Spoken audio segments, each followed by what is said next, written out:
आज माझ्या मित्रांचे एवढे खतरनाक भांडणं होते मित्रांनो, मला वाटलं नव्हतं. तर मित्रांनो, स्वागत आहे तुमचं माझ्या एक नवीन ब्लॉगमध्ये. तर मित्रांनो, आज माझे 1K सबस्क्राईब कंप्लीट झाले. त्याच्यासाठी सगळ्यांना तुम्हाला माझ्याकडून धन्यवाद, कारण की तुम्हीच माझे 1K सबस्क्राईब लवकरात लवकर कंप्लीट करून दिले. तर मित्रांनो, मी सकाळी उठून आलो मेडिकलमध्ये, तिथून आलो मटण घेण्यासाठी. तर बघू शकता मित्रांनो, आपल्या गावामध्ये गुरुकृपा आणि साई ताज व नीलकमल हॉटेल उघडे होते. माझ्या घरासमोर नवीन एक हॉटेल ओपन होत आहे. तुम्ही नक्कीच तिथे जेवायला या. त्याच्यानंतर आपल्याला जायचं होतं नगरला. आपण घेतलं 150 रुपयाचं पेट्रोल टाकून. त्यानंतर बघू शकता माझा भाऊ डोळ्याला काहीतरी झालं होतं, एक डोळा हेकणार किती रुपये हेकणार, त्याचं असं झालं होतं. आणि तुम्ही ह्या गाडीला किती टायर आहे नक्कीच कमेंट करून सांगा.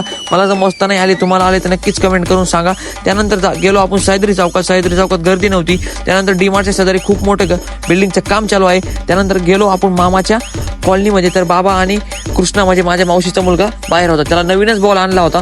त्यानंतर बघू शकता माझा भाऊ आणि मामा ते निवांत बसले घरात. त्यानंतर माझ्या आजीनी इतका मस्त चहा केला मित्रांनो.